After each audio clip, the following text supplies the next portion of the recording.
Nous sommes aujourd'hui en plein cœur de l'écopole du Val d'Allier, sur le plan d'eau des Varennes. Ici, pendant près de 50 ans, des gravières ont été exploitées. Aujourd'hui, la zone a été entièrement réhabilitée et transformée en espace naturel sensible, sur lequel, chaque année et en fonction des saisons, des centaines d'espèces d'oiseaux viennent nicher.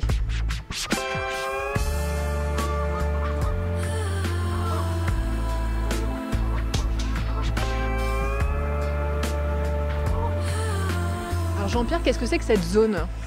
Et ben là, on arrive sur ce qu'on appelle l'écopole maintenant du Val d'Allier, mais qui avant était une vaste zone d'exploitation de carrières. De carrières qui servaient à quoi ? Eh bien, les carrières, on exploitait le matériau alluvionnaire pour faire des routes, des maisons, du béton. Et comment on en est arrivé à ce plan d'eau magnifique ?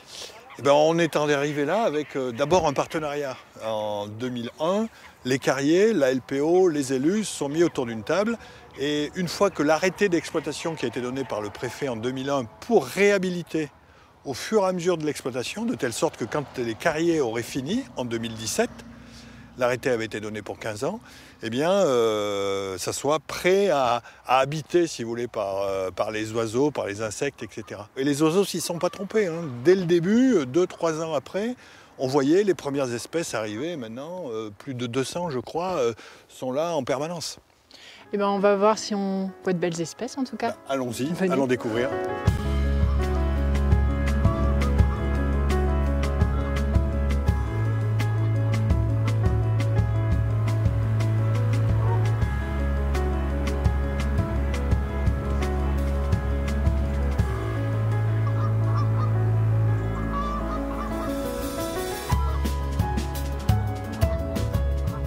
Vous nous emmenez où là, Pierre ?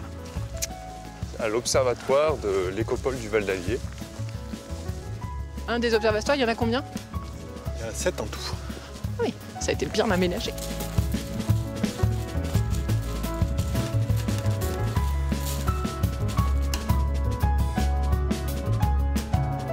Qu'est-ce qu'on peut observer d'ici, Pierre ? Alors là, aujourd'hui, on a le cortège des oiseaux hivernants un petit peu classique qu'on a tout le long de l'hiver là à l'écopole. Donc on peut observer les grands cormorans, les hérons, avec une grande aigrette.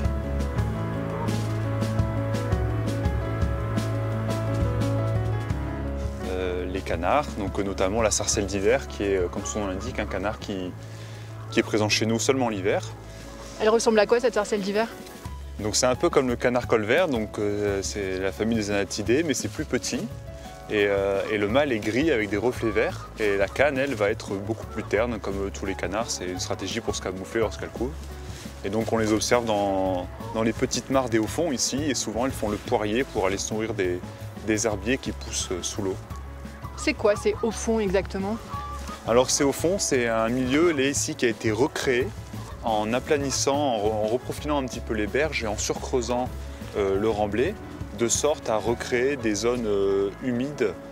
Et ça va attirer tout un cortège d'oiseaux, donc notamment les canards, mais également les amphibiens, les grenouilles, les crapauds, les libellules, etc. Vous voyez quoi là ?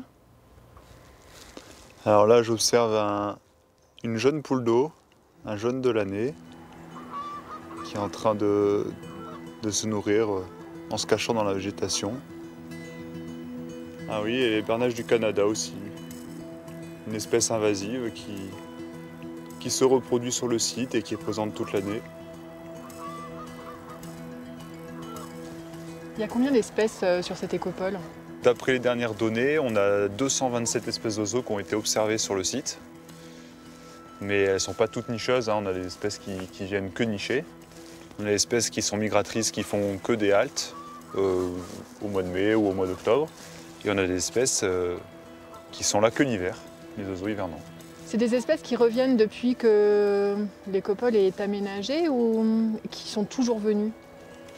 Alors certaines, comme les cormorans, les goélands, c'est des espèces qui ont toujours été présentes du fait de la proximité de l'Allier.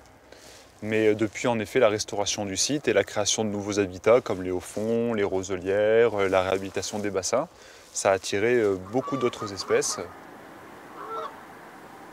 Et vous, Jean-Pierre, il y a une espèce qui vous a marqué ces derniers temps ?